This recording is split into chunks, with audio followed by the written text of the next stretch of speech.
in this video, I'm going to talk about the connection between MTHFR, gallstones, and folic acid, and specifically prenatal vitamins. Welcome, I'm Lisa. I have a background in chemistry and biochemistry, and I'm also a functional nutritionist, and I specialize in MTHFR, detox, liver, gallbladder, and thyroid. So first of all, what is MTHFR? So it's an enzyme that converts folate into methylfolate.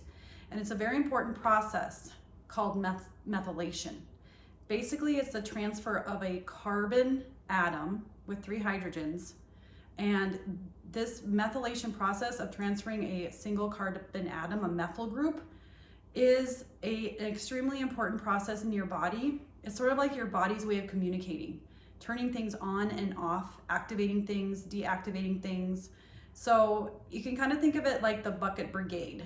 So your cells, there's molecules that are transferring these carbon groups all throughout your body, and it's just like this transfer, like one molecule passes it to the next, passes it to the next, passes it to the next. And this process of methylation is turning things on and off all through your body, and it's also biotransforming different molecules, which I'm going to talk about in a little bit. So methylation is an extremely important process, and one of the enzymes that performs methylation is the MTHFR enzyme. And the reason this is important is because it can become a bottleneck for methylation for all of the other enzymes that perform this process. Now, methylation is important for detoxing various different toxins from your liver and making bile. So this is how it plays into how it affects your gallbladder. So your liver is your detoxification organ. It filters your blood and it removes toxins, and then it biotransforms them into something that can be excreted either through your colon or through your urine. Now, it needs bile in order to perform some of these biotransformation activities. And bile is created and produced in part by methylation. So you need methylation in order to produce bile. And your liver uses bile to detoxify chemicals that are coming through your blood. Some of these chemicals are things like your own body's estrogen and cortisol. And a lot of it are the things that we take in our foods. So some of the chemicals and additives that we are ingesting through our foods. Pollution, some of the things that we're consuming through our water, like fluorine, chlorine, and prescription medications. If you're on a prescription, your liver has to detox that. If you're taking over-the-counter pain medicine, your liver has to detox that. Also heavy metals that we're taking in through pollution or for our foods. There's over 80,000 different chemicals in our world today that we process through our body, and our liver, that's one of its jobs, is to filter our blood and remove those chemicals.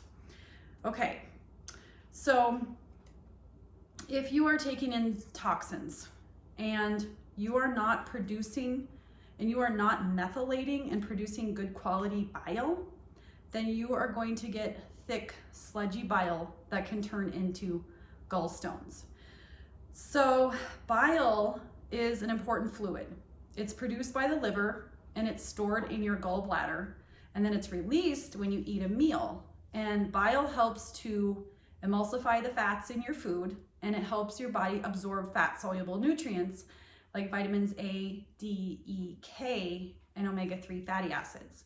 It also helps to kill pathogens in your small intestine, kills mold, bacteria, and it prevents bacteria in your large intestine from creeping up into your small intestine. So it prevents SIBO. If you're not producing good quality bile, then you can get something called small intestinal bacterial overgrowth, which can cause gas and bloating and discomfort after eating.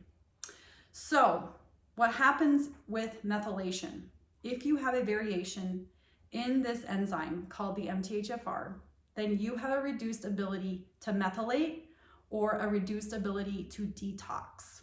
Then on top of that, if you are eating foods with folic acid, which is synthetic folate, then that is actually blocking methylation. And I know this is like mind-blowing because we're told we need folic acid, and yes, we need folate, We do not need folic acid. Folic acid is synthetic. It's several chemical steps away from folate, but they're used synonymously. They're used interchangeably, but that is completely wrong. If you have an MTHFR variation, folic acid will get into your MTHFR enzyme and prevent it from making methylfolate, preventing detoxification, preventing the production of good quality bile. So what happens is, folic acid is found in enriched or fortified wheat or rice products, and also corn products, because grains typically have folate, but then when they're stripped of the bran and the germ, then it's kind of devoid of nutrients. And what was happening was there was an epidemic of all kinds of health problems when people started eating refined grains, and they started having mental illness, problems with making bile or neural tube defects, with muscle contraction. There was all of these health problems that happened when people were not getting folate. So food manufacturers started adding in folic acid, which is not folate. It's a synthetic, man-made, lab-created version of folate. But what they didn't realize was half the population can convert this into folate and make it into methylfolate, but the other half cannot. So this is the crux of the problem, folic acid. And the reason it's such a problem is because we're told we need folic acid to prevent neurotube defects and prevent mental illness and problems with red blood cells and detoxification. But we really need folate, which is found in animal proteins, citrus fruits, cruciferous vegetables, leafy greens, and whole grains. So we need folate. We do not need folic acid. So when folic acid comes into your system, if you're consuming a lot of refined processed foods that are enriched with folic acid, it's blocking methylation. So it's basically blocking detoxification and blocking bile production. And what you can get is a fatty liver, and you can get thick sludgy bile that turns into gallstones. So if you're making gallstones, instead of a thin fluid bile, you're making thick bile, and that turns into gallstones. That can lead to gallbladder attacks, gallbladder infection, all kind of gallbladder problems, which eventually leads to gallbladder removal surgery, for if you're not aware of how to dissolve gallstones. So then a very special additional complication is when you're taking supplements that contain folic acid, because then you're taking large doses of folic acid, not just a small amount in your food. You're taking a very large dose of folic acid, and this often happens with women during pregnancy because they are told to take prenatals, and if these prenatals have cheap folate, like folic acid, they are basically preventing methylation. So they could have all kinds of problems. They could have mental health issues, start gaining weight because they're not detoxing, they're not methylating, and they're getting thick sludgy bile, leading to gallstones, leading to gallbladder attack, and usually leads to a gallbladder removal. Okay, so this is how MTHFR, if you have a mutation and you're consuming foods with folic acid, can lead to a toxic overload, a thick bile, fatty liver, and eventually gallbladder removal surgery.